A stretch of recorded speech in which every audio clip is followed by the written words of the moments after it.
देश आज अपना 80वां स्वतंत्रता दिवस मना रहा है। इस खास मौके पर लाल किले की प्राचीर से प्रधानमंत्री मोदी ने देश को बड़ा संदेश आज दिया है। देखिए रिपोर्ट।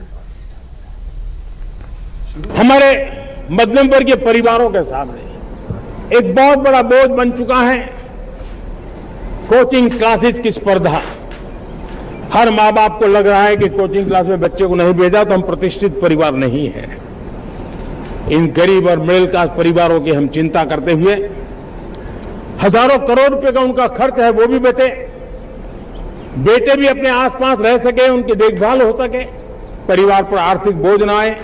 और इसलिए हमने युवाओं के लिए विभिन्न परीक्षाओं की फ्री ऑनलाइन कोचिंग हमने करने का निर्णय किया है। किसी भी देश की सबसे बड़ी ताकत उसकी युवा पीढ़ी होती है और युवाओं के सपनों को अगर सही दिशा और सही अवसर मिल जाए तो वही युवा देश की तस्वीर और अपनी तकदीर दोनों गढ़ सकते हैं। स्वतंत्रता दिवस के मौके पर लाल किले की प्राचीर से प्रधानमंत्री मोदी का युवाओं के लिए फ्री ऑनलाइन शिक्षा देने का ऐलान भी युवाओं की बेहतरी की दिशा में एक बड़ा ऐलान है।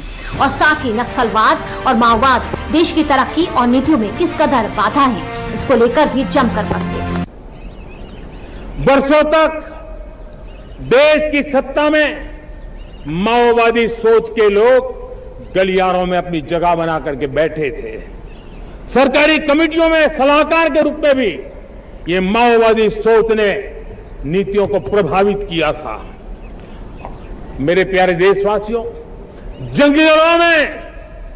जंगलों में हमें हथियारी नक्सलों का खात्मा बुलाने में, उस संकट से देश को मुक्त कराने में सफलता मिली है।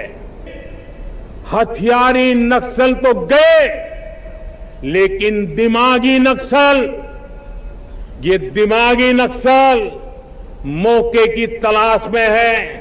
हिंसा अराजकता के वो रास्ते खोज रहे हैं, समाज को गलत राह पर घसीटने के लिए भांति भांति के दांव कर रहे हैं। युवाओं की तरक्की और माओवादी सोच किस कदर देश के लिए बाधा है, इसका जिक्र करने के साथ साथ प्रधानमंत्री ने लाल किले की प्राचीर से देश की अर्थव्यवस्था को बूस्ट देने के लिए शक्ति की सप्तधारा का जिक्र भी किया। क्या है शक्ति की सप्तधारा, पहले इसको भी समझ लेते हैं। प्रधानमंत्री मोदी की सप्तधारा में manufacturing, food processing, digital innovation और ग्रीन ब्लू इकोनॉमी शामिल है। मैन्युफैक्चरिंग पावर की बात करें तो भारत को पार्ट्स से लेकर तैयार प्रोडक्ट्स तक एक भरोसेमंद ग्लोबल सप्लाई चेन हब बनाना है। वहीं कृषि और खाद्य उत्पाद की बात करें तो मोटे अनाज यानी कि मिलेट्स, मसालों, फलों और अन्य भारतीय कृषि उत्पादों को ग्लोबल स्तर तक ले जाना है। वहीं टेक्नोलॉजी और इनोवेशन की बात करें तो इसमें भारत को AI, quantum technology, space, robotics, data centre और ग्लोबल हब के तौर पर विकसित करना है। वहीं कनेक्टिविटी और इंफ्रास्ट्रक्चर की बात करें तो हाई स्पीड रेल, आधुनिक highway, airport, multi modal logistics और बंदरगाहों के जरिए बेहतर कनेक्टिविटी तैयार करना है। इसी के साथ रक्षा शक्ति की बात करें तो रक्षा क्षेत्र में आत्मनिर्भरता, अगली पीढ़ी की रक्षा टेक्नोलॉजी और ग्लोबल डिफेंस सप्लायर बनाना है।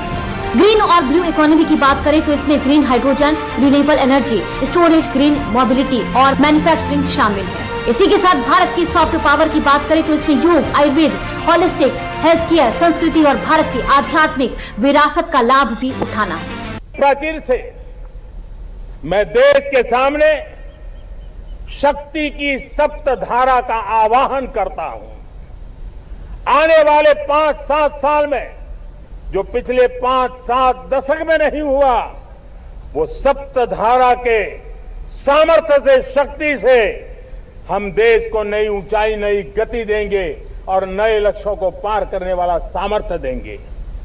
युवाओं की ताकत से लेकर अर्थव्यवस्था की रफ्तार तक प्रधानमंत्री की बातों में साफ संदेश है कि भारत सिर्फ आज की चुनौतियों से नहीं जूझ रहा है, बल्कि कल की मजबूत नींव भी तैयार कर रहा है।